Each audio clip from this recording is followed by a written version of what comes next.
How dare you call him a गधा? तो और क्या बोलूं? पहले इंजीनियरिंग की, उसके बाद एमबीए किया, उसके बाद अमेरिका जाके बैंक में नौकरी कर रहा है। अगर बैंक में नौकरी करनी थी तो इंजीनियरिंग काय के लिए किया?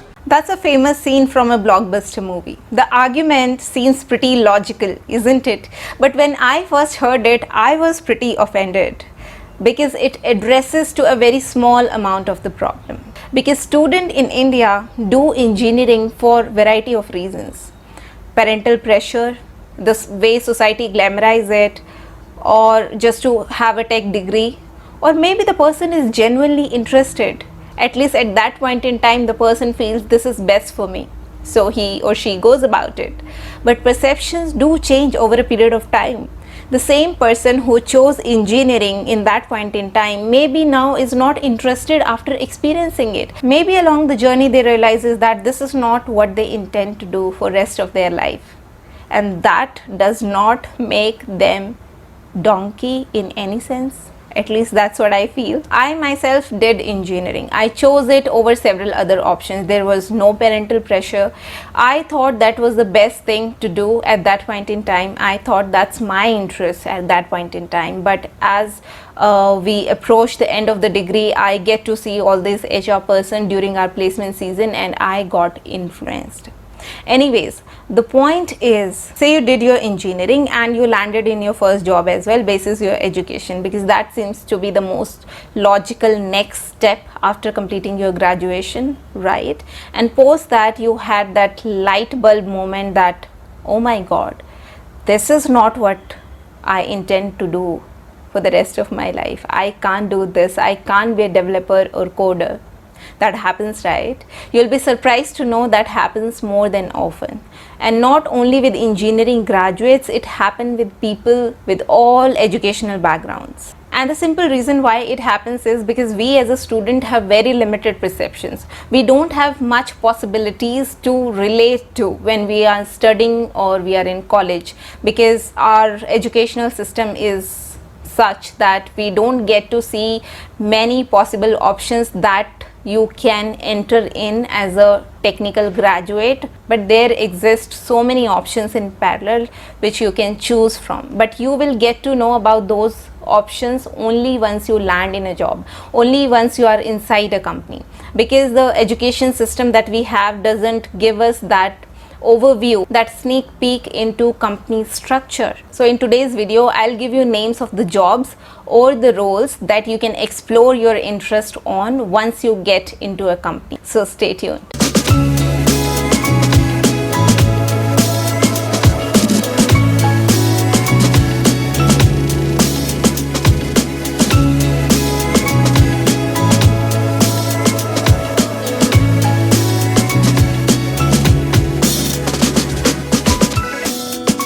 Welcome to Corporate Diaries.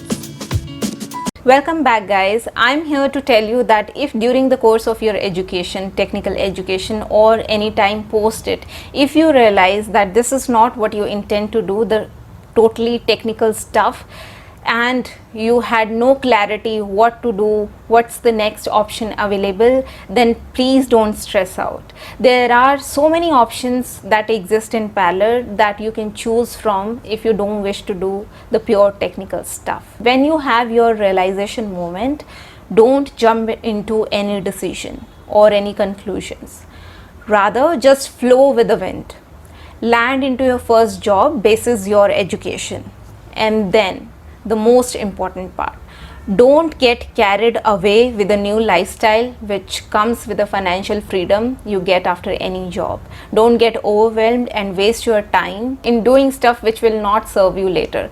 Rather, you have to quickly figure out your next available option. There are various teams inside a company. Try to understand the structure of those teams. Try to understand what each team does. Try to interact with the people from those teams. Don't just limit yourself to your team and talking to people from your team. Try to involve with other people. If not senior, there are entry level people, employees in pretty much every team, so you can bond with them, interact with them, ask them how it is to be doing that work. Is it anything that interests you? And don't waste your time. Otherwise, the more time you spent in your current role, the more complex things would get. I'll tell you why. Say first year you spent being overwhelmed and enjoying all that freedom that you have received with that job, and second year you spent struggling being good at your current job. You tried understanding the projects and everything else related, and by third year when you are done with all that effort, you are done with all the hustles, and you come to a realization, oh, this is not what I intend to do. In that moment, your mind will not welcome your decision of changing your roles. It will give you so many reasons for not pursuing it. Number one, oh, then my 3 years of experience will go waste. I will have to start again from a lower salary. I can't sit and learn with juniors. I'm pretty much senior now. I have 3 years of experience, and the list builds on. I'm not saying that it's not doable. It's just that things gets more and more difficult the more time you spend being in that role which you don't want to do. Sooner you realize this, better your life will be. So here I'll be mentioning few roles or jobs that you can switch over with comparatively less efforts. I'll not say no effort, but with comparatively less efforts.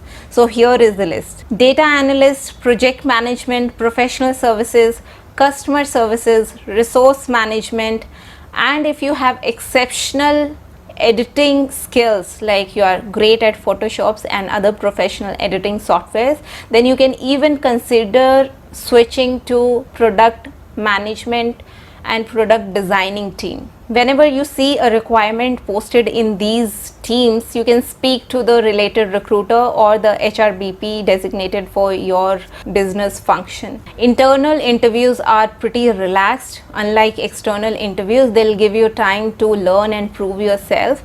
They'll assign somebody along with you. You can go and sit with that person in that team, and you can see how they work or what kind of job that is.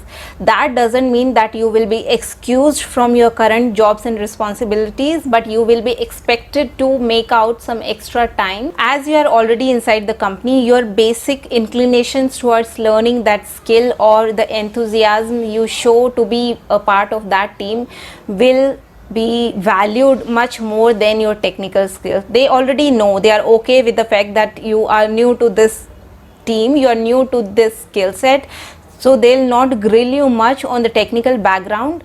Your behavioral aspect to it, your attitude towards learning the new skill, your approach will be taken into consideration more. And make sure that you keep your current manager in loop when you are applying for all these positions, because internally all these moves are supported.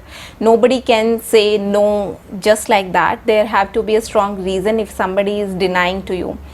Otherwise, most of them support it. They in turn will get a replacement of yours. They'll get another resource in replacement of yours. So need not to worry.